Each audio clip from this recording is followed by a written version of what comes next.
Seorang pemuda berinisial AS nyaris diamuk massa. Peristiwa itu terjadi di Jalan Astina Selatan Gianyar pada Sabtu 6 Desember malam.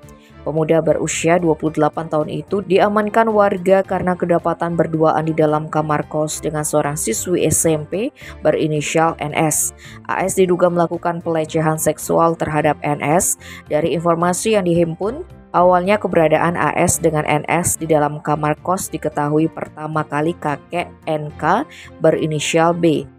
Saat kepergok, AS langsung kabur melarikan diri. Melihat hal itu, B yang merupakan kakek korban langsung berteriak.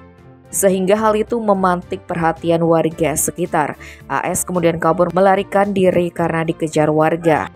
Sempat kabur, akhirnya AS diringkus warga dan hendak diamuk massa. Beruntung petugas kepolisian yang tiba di lokasi langsung mengamankan AS dari amarah warga sekitar. Dia kemudian digiring ke polisi ke Polres Gianyar dalam kondisi telanjang dada. Dikonfirmasi terkait kejadian itu, Kasihumas Polres Gianyar, Ibtu Nyoman Tantre menjelaskan saat ini pelaku sudah diamankan di Mapolres Gianyar untuk diperiksa lebih lanjut. Tim Bali Express melaporkan.